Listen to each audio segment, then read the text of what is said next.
Welcome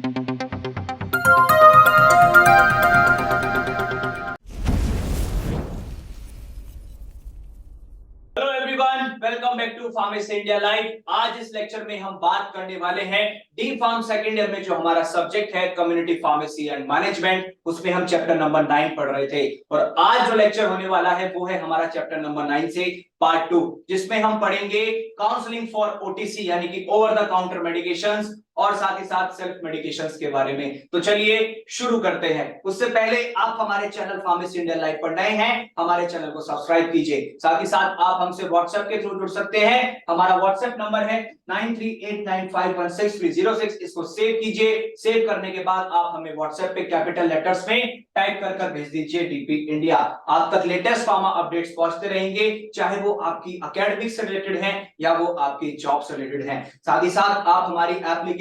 यानी कि play store से pharmacy India mobile app download कर सकते हैं, उसमें रजिस्ट्रेशन कीजिए और उसके बाद आप हमसे जुड़ सकते हैं, हमसे कनेक्ट कर सकते हैं। तो चलिए शुरू करते हैं। अभी लास्ट लेक्चर में हमने ओवर द काउंटर ड्रग्स के बारे में कंप्लीटली पढ़ा था कि उसका इंट्रोडक्शन क्या होता है, क्या वो ड्रग्स होती हैं, कैसे एक फार्मासिस्ट का रोल होता है। तो अब हम कंटिन्यू करते हैं, उसी को आगे बढ़ाते हैं। आज बात करेंगे हम काउंसलिंग कि ओटीसी ड्रग्स के लिए काउंसिल कैसे किया जाना चाहिए। तो सबसे पहले हम बात करते हैं कि ओवर द काउंटर ड्रग्स का क्या हाल है हमारे इंडिया में यानी कि हमारे भारत में। तो सबसे पहले जो पेशेंट होता है हमारे इंडिया में, वो एक डॉक्टर को विजिट करने की बजाय सबसे पहले फार्मासिस्ट के पास यानी कि मेडिकल स्टोर पे जरूर जाता है। जैसे कि उसे कुछ कॉमन सिम्टम्स हो जाते हैं, कुछ छोटी छोटी बीमारियों की कंडीशंस आ जाती हैं, जैसे उसे कफ हो जाता है, cold, allergies, pain, fever, acidity, diarrhoea या कोई स्किन रिलेटेड कंडीशंस, तो उनके लिए वो डॉक्टर के पास नहीं जाता, वो सीधा मेडिकल स्टोर पे जाता है यानी कि फार्मासिस्ट के पास जाता है। तो जो परचेज है ऐसी कुछ स्पेसिफिक मेडिसिन का यानी कि ओवर द काउंटर मेडिकेशन का, वो लीगल है कुछ कंट्रीज में, ठीक है। साथ ही साथ जो over the counter OTC medicine हैं यानी कि वो ड्रग्स जो लीगली सेल आउट कर सकते हैं एक फार्मासिस्ट बिना एक प्रिस्क्रिप्शन की नीड के, उनको हम ओवर द काउंटर मेडिकेशंस कहते हैं। साथ ही साथ जो एक टर्म है हमारा, बेसिकली वो एक लीगल डेफिनेशन नहीं फॉलो करता है इंडिया के अंदर। ओटीसी मेडिकेशंस के लिए कोई एज सच लीगल डेफिनेशन नहीं बना है। साथ ही साथ टेक्निकली अगर हम बात करें तो जो वो ड्रग्स हैं ओटीसी, वो तब तक ही हैं जब तक कि उन्हें एक स्पेसिफिकली स्टेट ना मिल जाए कि वो सिर्फ प्रिस्क्रिप्शन ओनली ड्रग्स हैं। यानी कि इंडिया के अंदर वो सारे ड्रग्स जो हमारी बिकती हैं वो सब ओवर द काउंटर ड्रग्स में ही आती हैं। क्यों? जब तक कि उसे कोई एक प्रिस्क्रिप्शन ओनली ड्रग्स ना कह दिया जाए, यानी कि जब उसको कह दिया जाए सिर्फ ये प्रिस्क्रिप्शन पे ही बिक सकती है, ले सकते हैं, तो तब तक के लिए वो ड्रग ओटीसी कहलाती है। और जिस दिन उस ड्रग को मिल जाता है, स्टेट मिल जाता है एक प्रिस्क्रिप्शन ओनली ड्रग, तब वो हमारी बेसिकली ओटीसी कैटेगरी से हट जाती है। साथ ही साथ जो ओटीसी ड्रग्स हैं वो एक चीपर एक्सेस को ग्रो करने में मदद करती हैं, साथ साथ बहुत जल्दी और एक जो हेल्थ केयर है उसको डेवलप करने में मदद करती हैं। नेक्स्ट उसकी वजह से, लेकिन कुछ कारण ऐसे भी हो जाते हैं कि एक मिसयूज हो जाता है या एक एडवर्स हेल्थ इफेक्ट्स आ जाते हैं जो कि हमें ध्यान में रखने होते हैं, जिससे कि आगे जाके दिक्कतों का सामना करना पड़ जाता है। नेक्स्ट आगे कंटिन्यू करें तो जो ट्रेंड है हमारा ओवर द काउंटर यानी कि ओटीसी मेडिसिन के लिए, वो बहुत तेजी से बढ़ता जा रहा है। अगर हम कुछ लास्ट फ्यू इयर्स की बात करें, कुछ सालों पहले की बात करें, तो उसके कंपैरिजन में नाउअडेज प्रेजेंट में ओवर द काउंटर मेडिकेशंस का एक रोल बहुत तेजी से बढ़ता जा रहा है। कुछ रीजंस उसके ऐसे भी हैं कि ये इजीली अवेलेबल हो जाती हैं, हर कोई इसको अफोर्ड कर सकता है, और साथ ही साथ एक अवेयरनेस जो होती है पेशेंट के साथ या जो एक रेस्पॉन्सिबिलिटी होनी चाहिए स्टूडेंट को लेकर के, वो लोग भी निभा रहे हैं। तो इस वजह से भी ये तेजी से ग्रो करता जा रहा है। जो ओटीसी मेडिसिन हैं यानी कि जो नॉन प्रिस्क्रिप्शन मेडिसिन होती हैं, इसकी जो एक टर्म है ये एक यूज की जाती है इंटरचेंजेबली, क्योंकि जो कुछ हमारी मेडिसिन ऐसी होती हैं जिनको हम एक बिना प्रिस्क्रिप्शन के ला सकते हैं, इसलिए इन्हें ओटीसी मेडिसिन कहा जाता है। बहुत सारी कंट्रीज ऐसी हैं जहां पर जो ओटीसी मेडिसिन हैं उनको एक सेपरेट कैटेगरी में रखा जाता है ड्रग्स की, और उनके लिए एक रेगुलेशंस बनाए जाते हैं किस तरीके से उन्हें यूज करना चाहिए। लेकिन इंडिया के अंदर जब तक कि उसकी डेट होती है, कोई भी एज सच गाइडलाइंस नहीं होती हैं एक ओटीसी मेडिसिन को कैसे लाइसेंस करना चाहिए कैसे नहीं, उसके लिए कोई एज सच रेगुलेशंस नहीं होते हैं। और कोई यहाँ पर एक सेपरेट कैटेगरी अलॉट नहीं की गई है ओटीसी मेडिसिन को लेकर के, अगर हम बात करें इंडिया की। और साथ ही साथ वो ड्रग्स जो बेसिकली एक हमारी प्रिस्क्रिप्शन मेडिसिन शेड्यूल्स के अंदर नहीं आती हैं, वो सब की सब हमारी ओटीसी कैटेगरी में आती है। जनरली इनको सोल्ड किया जा सकता है as the over the counter medications यानी कि ओटीसी मेडिसिन। नेक्स्ट आता है जो हमारे रिव्यू आर्टिकल्स आए हैं इसको अटेम्प्ट करने के लिए, ये बताने के लिए कि रेगुलेटरी बॉडीज हमारी होनी चाहिए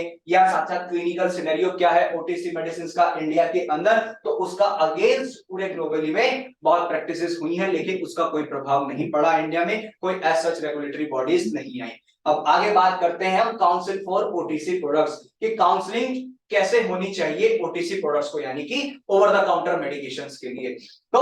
अकॉर्डिंगली अगर हम पेशेंट को अगर साइड में रखते हैं, उसकी एजुकेशन को अगर साइड में रखते हैं, तो हमारा जो एक प्राइमरी ऑब्जेक्टिव होना चाहिए ओटीसी को लेकर के वो ये होना चाहिए कि हम जो फार्मासिस्ट हैं उनको भी एजुकेट करें एक सही तरीके से कैसे मेडिसिन को डिस्पेंस करना है, राइट टाइम पर राइट ओटीसी प्रोडक्ट कैसे वो सेलेक्ट कर सकते हैं उसके लिए भी एजुकेट करना चाहिए। उसके बाद फिर वो फार्मासिस्ट एक नॉर्मल लोगों को यानी कि नॉर्मल पीपल्स को या जो पेशेंट्स हैं उनको काउंसिल करे, उनको अच्छे से समझाए कैसे आप ड्रग को ले सकते हैं और क्यों ले सकते हैं। एक प्रॉपर कम्युनिकेशन टेक्निक्स क्या क्या होती हैं इफेक्टिव पेशेंट काउंसलिंग को बनाने के लिए, उस चीज को ध्यान में रखते हुए ओटीसी के लिए काउंसलिंग करनी चाहिए। साथ ही साथ जो हमारी ओवर द काउंटर काउंसलिंग यानी कि ओटीसी काउंसलिंग है, इसको रेफर किया गया है कि जो काउंसलिंग है जहां पर फार्मासिस्ट एक नॉलेज प्रोवाइड कराता है, जो एक सब्जेक्ट है उसका वो ये है कि वो इनिशिएट या मॉडिफाई या फिर एक स्टॉप यानी कि रोकना, कैसे रोक सकता है एक ओवर द काउंटर ड्रग्स को,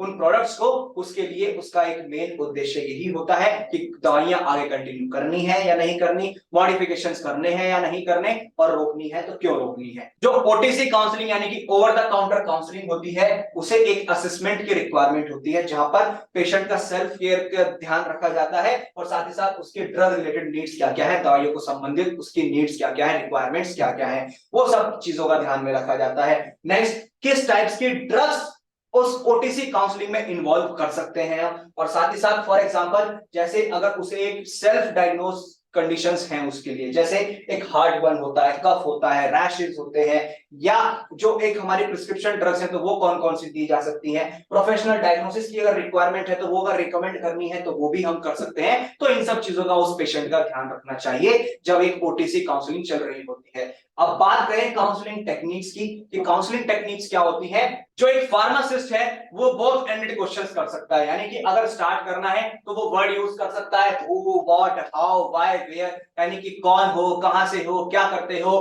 कहां से क्यों हो रहा है, क्यों हुआ, तो ये सब चीजें कर सकता है। साथ ही साथ एक क्लोज एंडेड क्वेश्चंस भी कर सकता है, जैसे कि वो वर्ड यूज कर सकता है विल, कैन, डू और डिड, क्योंकि अगर उसे एक प्रॉपर आंसर नहीं मिलता है पेशेंट से, वो समझने में कुछ दिक्कत हो जाती है, क्योंकि जो पेशेंट आता है वो भी ठीक से फार्मासिस्ट से बात नहीं करता। तो अगर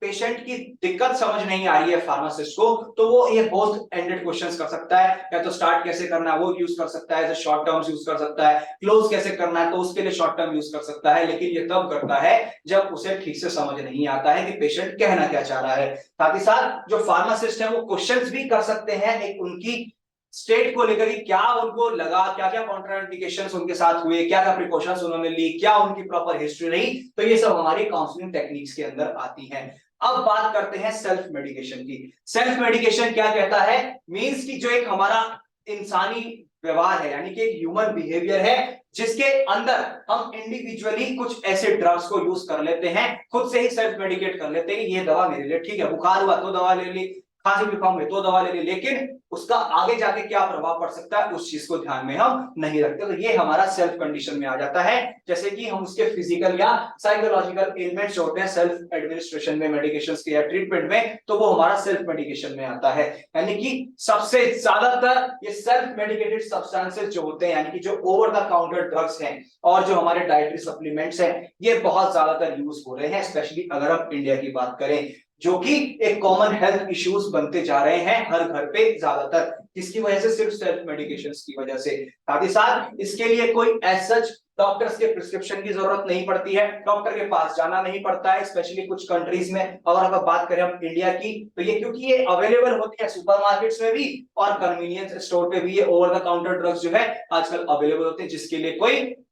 प्रिस्क्रिप्शन की जरूरत ही नहीं होती है। नेक्स्ट अब बात करते हैं बेनिफिट्स क्या क्या क्या है सेल्फ मेडिकेशंस के, यानी कि फायदे क्या क्या है सेल्फ मेडिकेशन के। तो सबसे पहले आता है एक इंडिविजुअल लेवल पे, ठीक है, यानी कि एक एक्टिव रोल है उस पर्टिकुलर पेशेंट का, चाहे वो मेल है या फीमेल है, अपनी हेल्थ केयर को लेकर के वो जागरूक है, एक्टिव है कि भाई मेरे को कुछ दिक्कत हुई है तो मैं तुरंत दवा ले लेती हूँ या ले लेता हूँ। साथ ही साथ एक सेल्फ रिलायंस की, वो अपनी बीमारी को कैसे बचा सकता है, अपने आप को कैसे बचा के रख सकता है, या जो माइनर सिम्टम्स है उनको कैसे, उन कंडीशंस को कैसे ठीक कर सकता है, ये आता है। और एक एजुकेशन अपॉर्चुनिटीज उसके सामने आ जाती हैं स्पेसिफिक हेल्थ इश्यूज को लेकर के, जैसे कब हमें स्मोकिंग स्टॉप करनी है और कैसे हमें एक हार्ट बर्न को ट्रीट कर सकते हैं, उसके लिए क्या क्या रिक्वायरमेंट होती है। तो अगर ऐसे भी वो फॉलो करे तो उसे एक अपॉर्चुनिटी मिल जाती है एजुकेट करने की और होने की। कन्वीनियंस, हर जगह ये अवेलेबल होते हैं, कोई ऐसा हार्ड एंड टफ नहीं होता। इकोनॉमी यानी कि सस्ती होती है, और साथ ही साथ जो हमारे मेडिकल कंसल्टेशंस होते हैं वहां पर भी रिड्यूस हो गई हैं और अवॉइड कर सकते हैं अगर हम बात करें प्रिस्क्राइब्ड मेडिकेशंस की,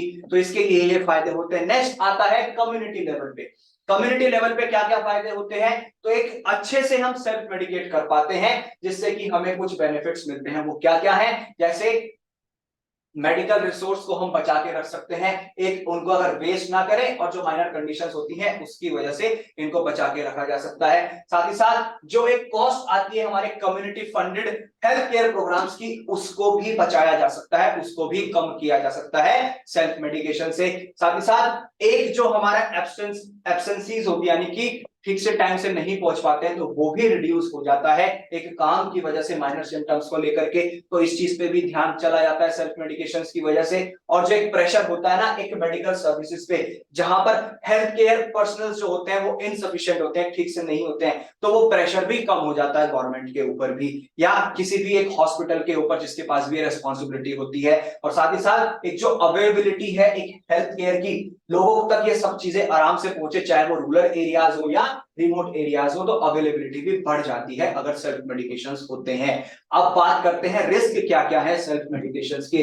क्या क्या हमें ध्यान में रखना चाहिए। तो सबसे पहले आता है इनकरेक्ट सेल्फ डायग्नोसिस, यानी कि हम जो सेल्फ डायग्नोस करते हैं वो काफी बार गलत हो सकता है। साथ ही साथ एक जो अप्रोप्रिएट मेडिकल एडवाइस हमें जल्द से जल्द मिलनी चाहिए, ठीक से नहीं मिल पाती है वो एडवाइस, उसमें हमें फेल्योर का सामना करना पड़ता है। एक जो हमारी चॉइस है थेरेपी की, वो हमारी इनकरेक्ट है, वो ठीक नहीं है, जो भी ड्रग हमने चूज करी वो गलत ले ली। और साथ ही साथ एक स्पेशल फार्माकोलॉजिकल रिस्क जो रिकॉग्नाइज होने चाहिए वो भी ठीक से नहीं हो पाते, उसमें भी फेल्योर हमें मिल जाता है। नेक्स्ट आता है कि जो हमारे सीवियर एडवर्स इफेक्ट होते हैं वो भी आ जाते हैं